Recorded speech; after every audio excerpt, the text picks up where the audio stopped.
Hey everybody, Nick Espinoza, your chief security fanatic here, and it is Sunday, so we are doing breaches of the week, and I would like to thank both Air Canada and United for losing my luggage on my flight back, so I don't have my normal setup and tripod and all of that, so I'm recording this through Zoom, so I hope it's coming out okay. Seems okay when I'm checking the levels, but anyway, that's not what we're talking about. We've got breaches to go through. It's been a busy week, and before I get started, I'd like to thank the following people that sent me a good chunk of this information, and that would be Chris Fellon, Alexander Howe, Charlie Northrup, and Aaron Lax. Guys, thank you very much. And if you have a tip for me, please send it my way, and I'll give you a shout out both here and on my nationally syndicated radio show as well. And with that, no time to lose. Let's start with Magellan Health. Now, here's an update on their ongoing situation.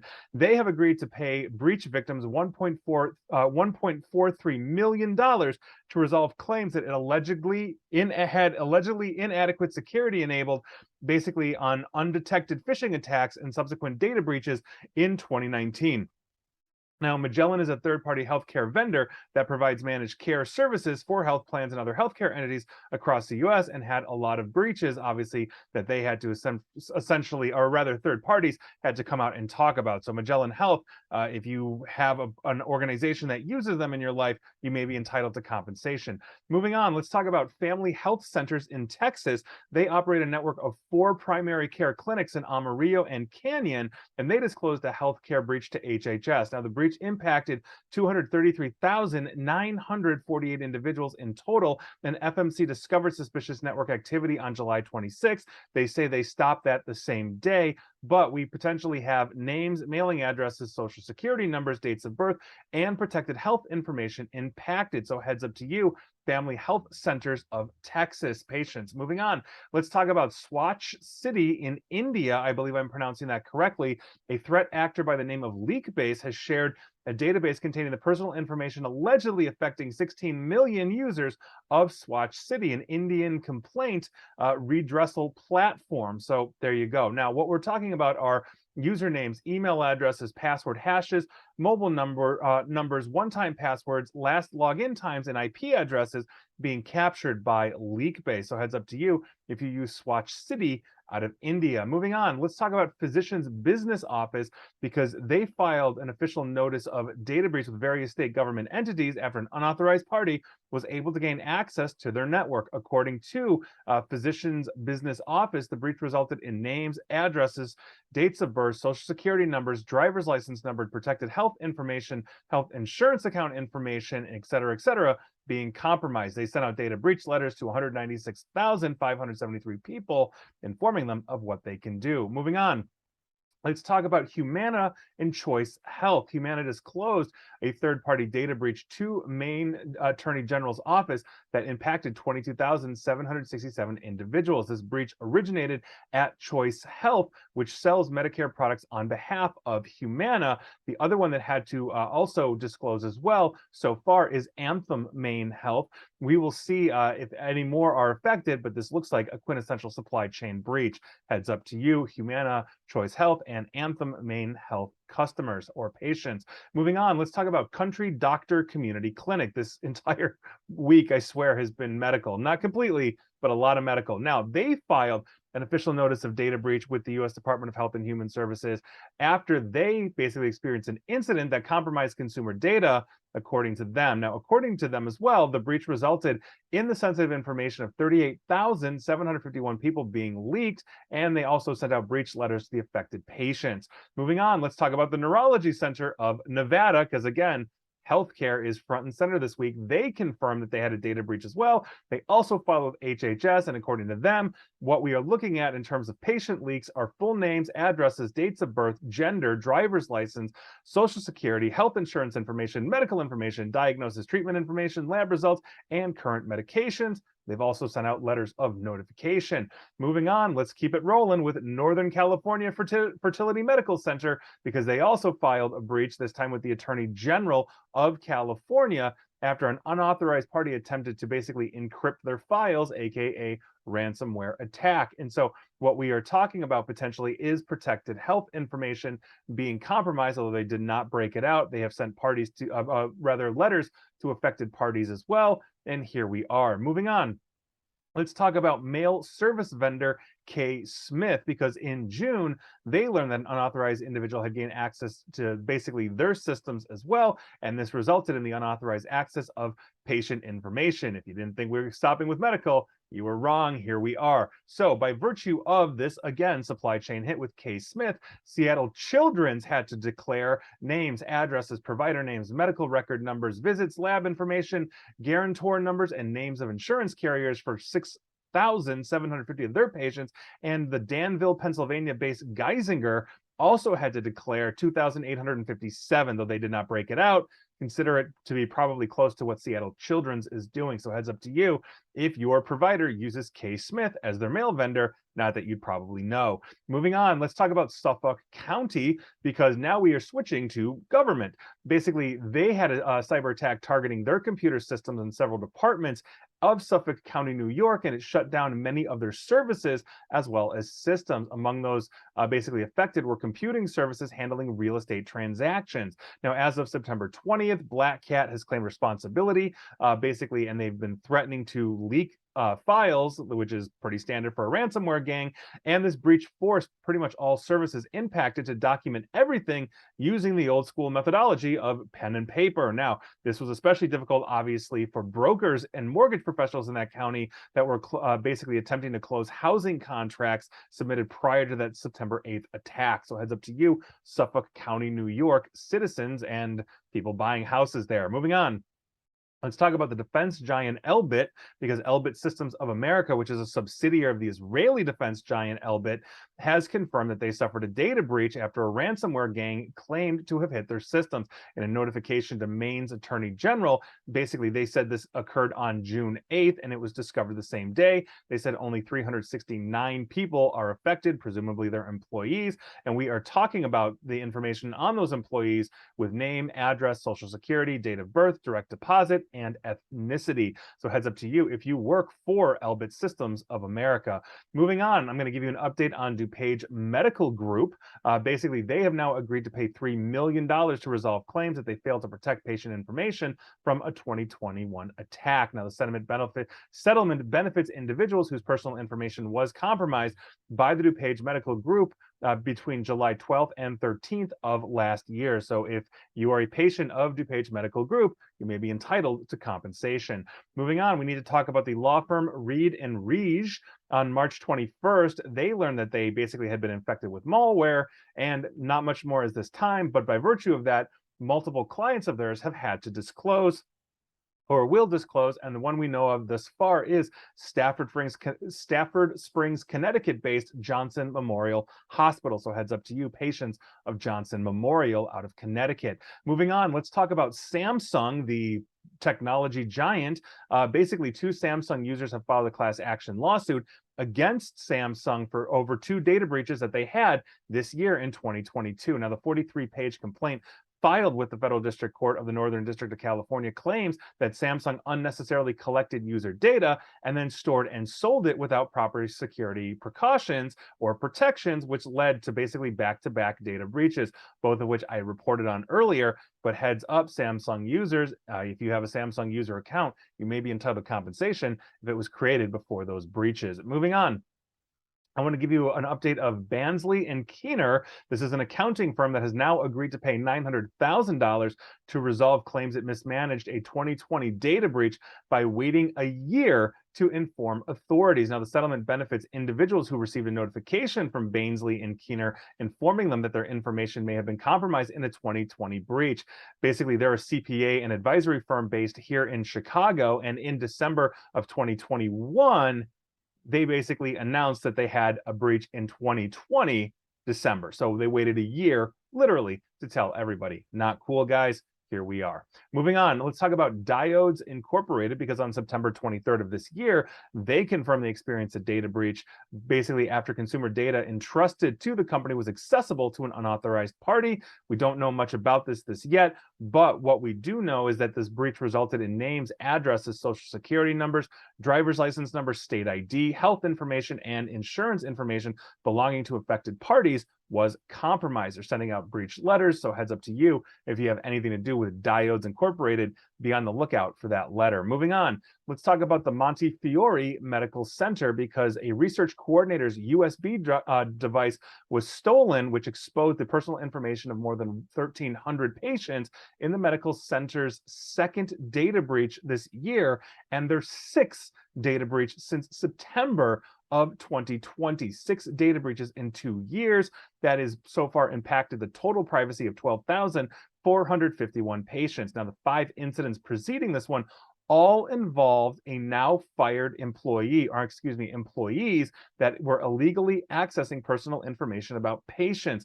And while this latest incident is described as a theft, the research coordinators whose device was stolen has been suspended for not following Monty Fiori's policies, according to the private nonprofit hospital. Basically, if you've got patient information anywhere and it's going to be portable, it has to be encrypted. It has to be encrypted. So if you lose that flash drive, you lose that laptop, you're having a bad day, but you're not getting people breached. Monty Fiori had those policies, apparently, according to them, in place, and this person didn't adhere to it. You need to train your people. Moving on. Let's talk about the CPA, or Calgary Parking Authority, because earlier this week, CPA Interim General Manager Chris Blaschuk confirmed that a vulnerability on one of their servers exposed the information of 145,895 customers, despite an earlier statement saying that only 12 customers had their data compromised. Now, last year, it was found that CPA had left a logging server without a password, which allowed someone to access the network for basically as long as they wanted to on its public-facing IP address. The security research firm Anurag Sen first detected this vulnerability and then reached out to TechCrunch to help report this potential breach. Upon TechCrunch's review of the logs recorded on the server, it was found that the customer's information, such as names, birth dates, phone numbers, email addresses, postal addresses, and even parking tickets/offenses were exposed. The parking details also gave out customers' license plate information and vehicle descriptions. Most worrying is that the logs also contain partial card payment numbers and expiration dates. So heads up to you if you live in Calgary or have been to Calgary and you have used the Calgary Parking Authority. I'm assuming these are parking lots all across the city. Moving on, let's talk about Fast Company, because Fast Company took their website offline after it was hacked to display stories and push out Apple News notifications containing obscene and racist comments. Fast Company did shut it down. Apple News itself had to basically go out and say, hey, everybody, Fast Company has been hacked. They haven't gone crazy. Here we are. And so heads up to you, Fast Company was hit and they are taking care of it right now. Moving on, I also want to give you an update from Optus. I talked about this extensively last week. This was a massive breach at one of the largest telecoms in Australia.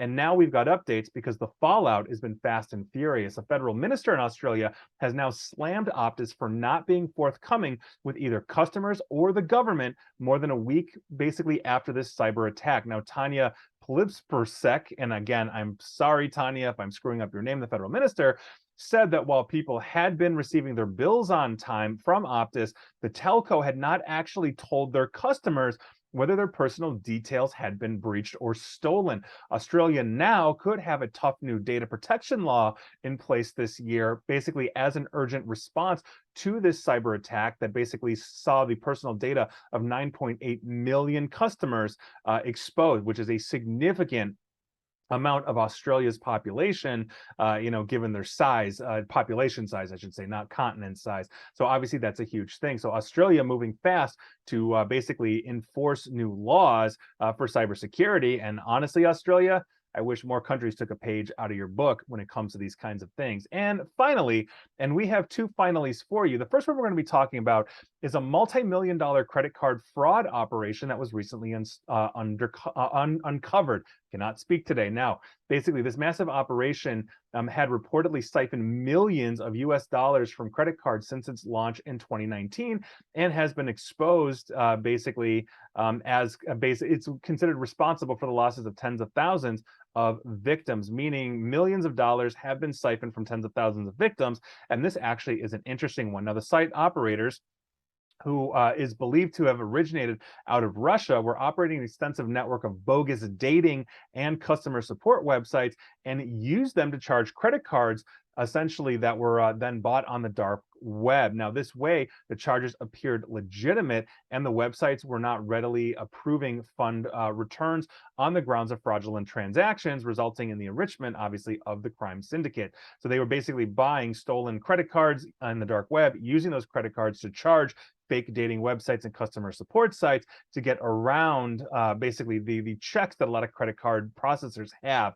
Now, the discovery and report about the global operation actually comes from researchers at Reason Lab, who then shared their findings with Bleeping Computer before Bleeping Computer basically published this, which is who I'm getting this source from. Now, the operation used two kinds of domains that serve as the basis of the operation. Like I said, dating websites and customer support. And when visiting these sites for these companies, of some at least the alleged dating sites, they found that the corporate sites did not exist or had non-existent mail addresses, such as mail@example.com. So if you went and looked at the dating website and it said, yes, it was owned by X company, if you actually researched that company, essentially there was nothing there. Now, although functional, those sites don't actually receive noticeable traffic, and they're ranked very low in Google search results. The purpose of the existence of these isn't to draw victims, but to allegedly serve as money laundering channels, meaning as you're finding these sites, you're not really inclined to sign up, but they're generating a ton of traffic as they're using stolen credit cards to generate a lot of wealth, essentially cleaning or laundering the money. Now, some of the sites that were disclosed by Bleeping Computers, I was reading this, were AffairAlerts.com, ULust.com, JadaParks.com, which is a black and beautiful dating site. The other two, I think, are self-explanatory. Xmeets.com, again, I think self-explanatory as well, and many others. And so there you go. If you are stumbling across, not the Match.coms, not the eHarmony of the worlds.com, or any of the other major sites, you really want to do your homework, because you might just be simply walking into a money laundering site when you're trying to find true love, or maybe true love that night. So there you go. That's obviously a huge thing. And finally, we got one last thing we got to talk about, because I think this is beyond important to really emphasize to everybody out there. We need to talk about a fired admin or IT admin from a company. Here's what's going on. After being laid off, an IT system administrator disrupted the operations of his former employee. Basically, it was a high-profile financial company in Hawaii, because he was hoping to get his job back, at least according to him. Now, Casey Ametsu, aged 40, worked as a network admin for this company between 2017 and 2019 when they terminated his contract. Now, the U.S. Department of Justice says in a press release that the defendant pled guilty basically a couple of days ago to accessing his former employee's website and making configuration changes to redirect web and email traffic to external computers. And I quote the complaint or the statement from the Department of Justice.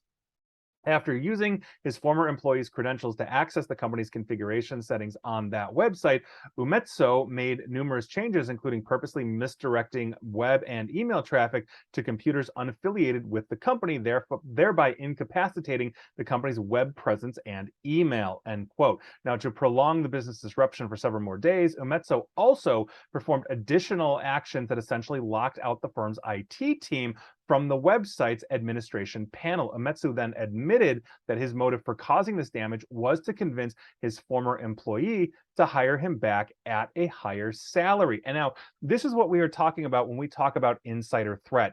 It's not just those people that will, let's say, steal all of the sales data or competitive intelligence and then go and try to go to the employee as well. We have to make sure that we've got good cyber hygiene, especially around IT admins. Basically, what we're talking about is no one person should have the keys to the kingdom and be the only one. If you have to get rid of an IT admin, there should be other people already that have those logins, that are able to disable those things, you have to have a lay of the land in terms of asset management to what an IT administrator does and does not have access to. You need to look for change management. When we are breaking into organizations that are hiring us to do these things, one of the things that we will do is spin up fake admin accounts, but make them look legitimate, like SQL service, like Microsoft SQL service.